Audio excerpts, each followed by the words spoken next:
আচ্ছা, আমরা যারা খাদ্যরসিক বাঙালি আছি তারা বাড়ির বাইরে বেরোবো আর খাওয়া দাওয়া করবো না, এটা তো হতেই পারে না।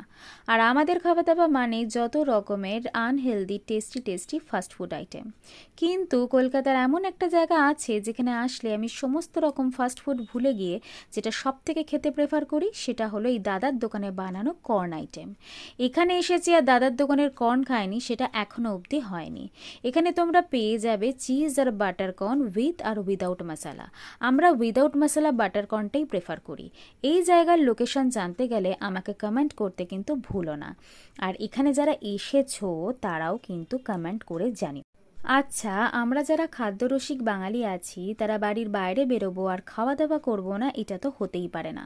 আর আমাদের খাওয়া দাওয়া মানে যত রকমের unhealthy tasty tasty fast food item. কিন্তু কলকাতার এমন একটা জায়গা আছে যেখানে আসলে আমি সমস্ত রকম ফাস্ট ফুড ভুলে গিয়ে যেটা সব থেকে খেতে প্রেফার করি সেটা হলো এই দাদার দোকানে বানানো কর্ন আইটেম।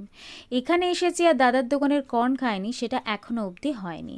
এখানে তোমরা পেয়ে যাবে চিজ আর বাটার কর্ন উইথ আর উইদাউট মশলা। আমরা উইদাউট মশলা বাটার কর্নটাই প্রেফার করি। এই জায়গার লোকেশন জানতে গেলে আমাকে কমেন্ট করতে কিন্তু ভুলো না। আর এখানে যারা এসেছো তারাও কিন্তু কমেন্ট করে জানি।